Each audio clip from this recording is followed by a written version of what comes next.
मुख्यमंत्री एकनाथ शिंदे यांच्या पाठबळावर कोल्हापूर शहरात कोट्यवधी रुपयांची विकास कामं केली। गेल्या निवडणुकीत विरोधकांनी चुकीच्या आणि खोट्या गोष्टी पसरवल्या। आताही विरोधकांकडून तसाच प्रयत्न होतोय। मात्र कोल्हापूरची स्वाभिमानी जनता विरोधकांच्या अपप्रचाराला आणि खोट्या नरेटिव्हला बळी पडणार नाही असा विश्वास राजेश क्षीरसागर यांनी व्यक्त केला। लिंगायत समाजाच्या वतीने अक्क महादेवी मंडप इथं आयोजित मेळाव्यामध्ये ते बोलत होते।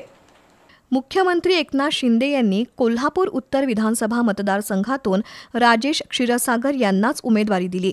गेल्या 15 दिवसांपासून क्षीरसागर यांनी प्रचारात आघाडी घेतली आहे।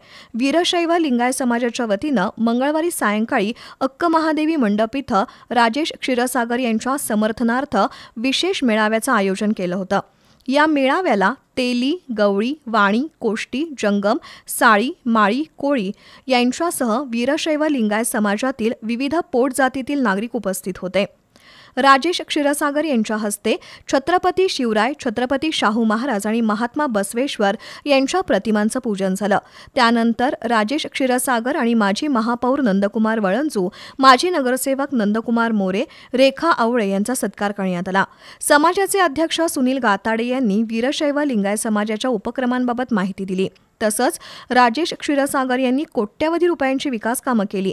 लिंगायत समाजालाही त्यांचं नेहमी सहकार्य असल्यानं त्यांना पूर्ण पाठिंबा देण्यात आला।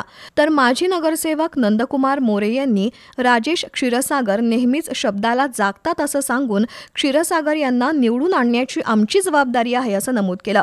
माजी महापौर नंदकुमार वळंजू यांनीही क्षीरसागर यांच्या विजयाची खात्री व्यक्त केली। तर राजेश क्षीरसागर यांनी विरोधकांच्या भूलथापांना आणि अपप्रचाराला बळी पडू नका असं आवाहन केलं। विरोधक खोटा नरेटिव्ह सेट करण्याचा प्रयत्न करतायत, पण जनता आपल्या सोबत असल्याचं त्यांनी सांगितलं। शहराची हद्दवाढ, खंडपीठ, IT पार्क, पोलीस आयुक्तालय, फुटबॉल अकॅडमी अशा योजना प्रत्यक्षात आणण्यासाठी कटिबद्ध असल्याचं क्षीरसागर यांनी सांगितलं।